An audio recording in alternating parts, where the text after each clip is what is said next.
Alright, in this video I'm going to be showing you the new USAWKS ejection form. So anytime that you have an ejection at an event, you are required to go through the tournament disciplinary committee. And so once that committee has met, there are two votes that happen in that committee. Number one is, should the objection be upheld? It's a yes or no question, and a majority vote for yes means that the ejection is upheld.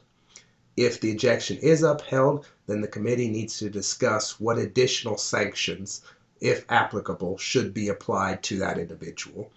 An ejection is for the remainder of the event when it happens and it's upheld, but additional sanctions can be added by the tournament disciplinary committee because of the severity of the situation.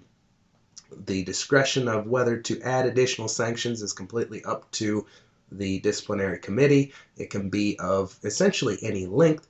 The standard additional sanction is 8 days, which would cover through the next weekend as well. 15 days, 21 days. It's kind of whatever the tournament committee decides, because the individual being ejected has the ability to appeal that suspension length to the district disciplinary committee and even further to the state if it comes to that point. So it's kind of important that the tournament disciplinary committee pick an appropriate length of suspension based on the severity of the situation. In any case, to get to the ejection form, if you go to USA Wrestling or USAWKS.org, there are two places to find this form. The first is under About and Forms, and you'll find the ejection form right here. The second is under About and Suspensions, and you'll find that ejection form here. So I'm going to go back to Forms and click on it, and that will launch a PDF file that contains the form. And you can read the language in here, but the thing to remember about this is that you do not fill out this form until the committee has met and decided what they're going to do with that ejection, whether to uphold it or not, and how long of an additional sanction do they want to apply if they do. Because if the committee votes not to uphold the ejection, then there's no reason to fill out this form because it's not going to matter. But let's say that they do. The tournament director should get this form, and they should always go to the website to get this form and fill it out, because occasionally changes are made to it, including right now. And so one of the new changes that you will find on this form is there's now a section here to note any additional sanctions that would apply to that individual. So for example, if the committee decided that they wanted that individual to serve an 8-day suspension, then that's what would be wrote in this field here, is 8-day suspension.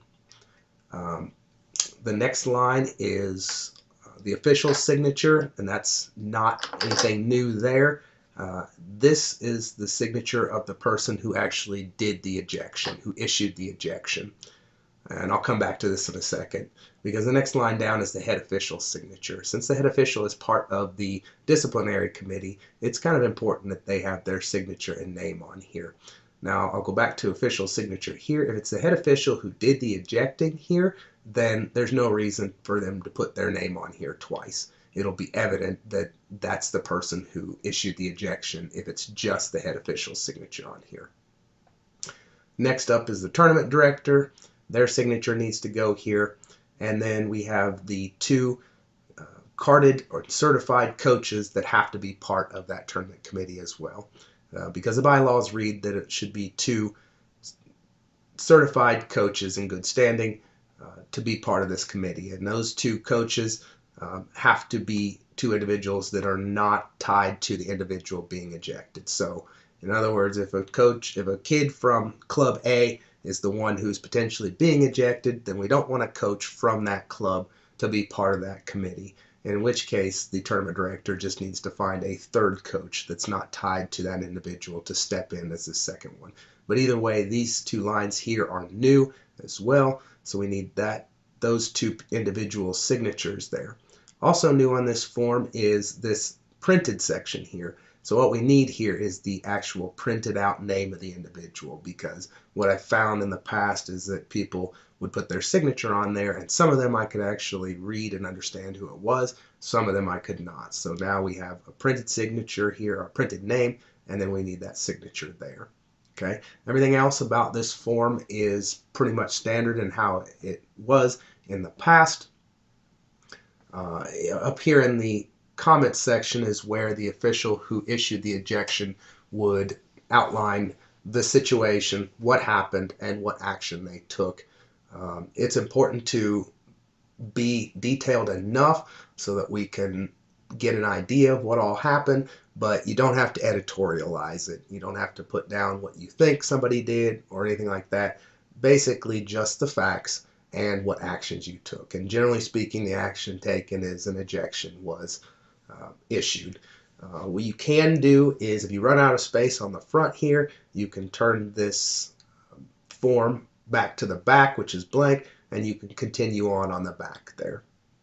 So once that form is filled out, if the venue or the tournament has the ability to scan this document to email, I would recommend that, because then you can then email the 3 relevant people that this form needs to be sent to, which is the state chairman, the state folk style director, and the officials director. And so that's where those would go. Keep in mind, as the form says here, that this does need to be filled out and sent no later than the day following the contest. And the reason for that is there is a process that starts to happen after this form is filed with the appropriate individuals that I just noted. And if there needs to be some appeal that is filed or anything else that happens, the longer it takes for this form to be sent in, the longer it takes for that appeal to be adjudicated after that. So out of fairness to the individual being ejected, this really needs to be sent in no later than the day after. And quite literally, this really should be sent in the day of, since we have the technology to do it now. So that is the new USA Wrestling officials ejection form, and hopefully this explains what all you need to do with it.